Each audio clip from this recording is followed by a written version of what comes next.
When the Soviet Union collapsed, the USA was the sole superpower on the planet and there was little hope left for Russia. But even after 14 nations broke out of it, Russia still remained the largest nation on the planet in terms of size.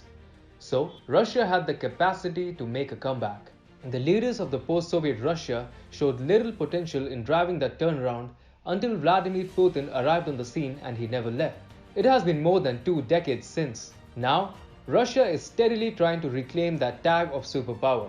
Despite obstacles, Russia has held on strongly to its geostrategic strengths, its military and its scientific research sector. Russia remains a dominant energy exporter and even holds the plug controlling Europe's entire gas supplies. Russia keeps China on its toes and plays the big brother role with Central Asian and East European nations. Russia has shown Turkey the stars too, unlike the weak approach of the USA. In Africa, Russia is stronger than visible directly, and in the Indo-Pacific, Russia is exporting arms to China's enemies. Naturally, the USA remains concerned about Russia and whether it will be a superpower that challenges the USA again, or will it be the superpower that helps contain China? And how did it make this terrific comeback?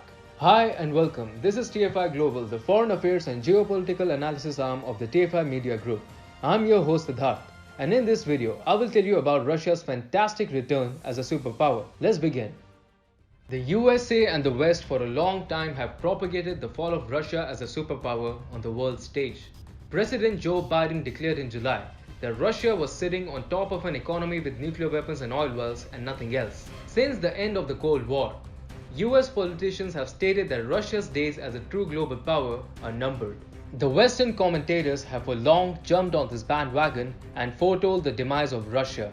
In the last decade, Russia successfully intervened in Syria's civil war, meddled in the 2016 US presidential elections, and injected itself into Venezuela's political crisis and Libya's civil war. While the West continues to latch on to its own interpretation of Russian decline, Moscow, under the leadership of Vladimir Putin, is consolidating and expanding the Russian sphere of influence. Putin wants to make his country a superpower all over again, and amongst the biggest of Putin's exploits have been his ability to reinvigorate Russian influence in Central Asia, a region of Moscow's privileged sphere of influence that had once warmed up completely to the United States of America. With the abrupt US withdrawal from Afghanistan, Putin is now taking complete control of the Central Asian region, and all of a sudden, he has wrested Central Asia back from the US and turned it into a Russian backyard. Russian President Vladimir Putin is not stuck in Soviet times. He realizes that the true potential of Russia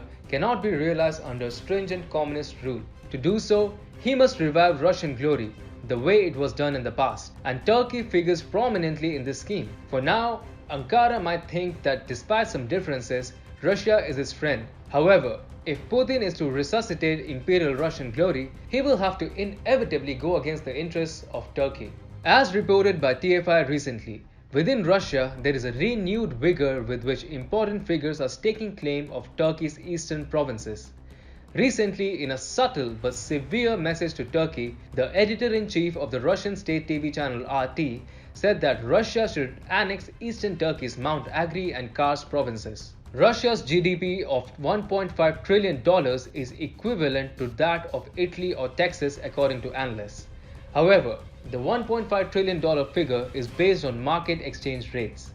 When purchasing power parity is taken into account, the figure rises to $4.1 trillion, making Russia the second largest economy in Europe and the sixth largest in the world. Russia produces energy at such a low cost that other exporting countries will feel the pinch long before Russia's budget is strained. And the fact that Moscow is creating tactical establishments to keep the Arctic for itself, it will be the last country to run out of fossil fuel, giving it ample time to transition smoothly.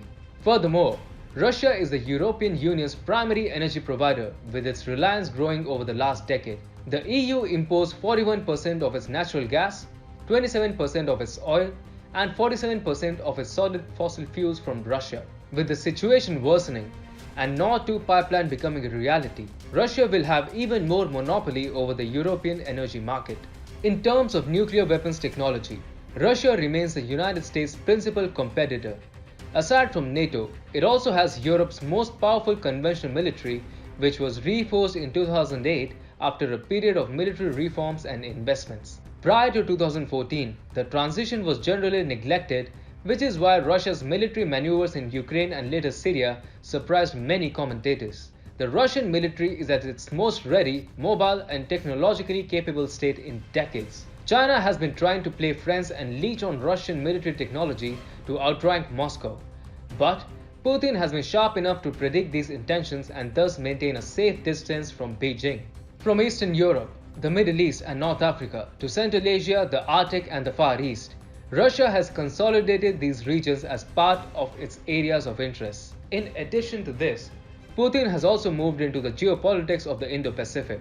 In all aspects, Russia is influencing the activities and directions things go in the world over. Under Vladimir Putin, Russia has showcased enough instances to prove its re-emergence as a global superpower once again.